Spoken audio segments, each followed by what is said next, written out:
যে যখনই আমি নাম দীক্ষা নিলাম, এমনকি সন্ত রামপালজি মহারাজের, আমি দণ্ডবত হতে পারছিলাম না। চেয়ারে বসিয়ে আমাকে নাম দীক্ষা দেয়, আমার খুব কষ্ট হচ্ছিল।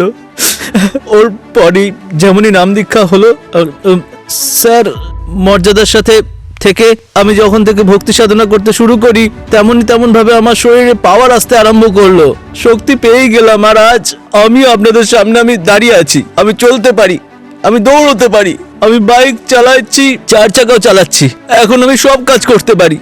এটাই শুধু পরমাত্মার দয়া, এই পরমাত্মার বেশ নিয়ে আসা এই সন্ত রামপালজি মহারাজেরই অসীম কৃপা। এটা একটা অলৌকিক ঘটনা যে আমি আপনাদের সামনে দাঁড়িয়ে আছি আর কথা বলছি, যেখানে সবাই লোকেরা বলতো এ হুইল চেয়ারেই কাটাবে, কখনো চলতে পারবে না, এরকম সবাই বলতো। স্যার, এটা একটা খুব বড় ধরনের চমৎকার হয়েছে আমার সাথে পরমাত্মার দয়া। চাইলে এই রিপোর্ট দেখে আপনারা বুঝতে পারবেন যে আমার শরীরের কোন হাড়টা ভাঙা ছিল।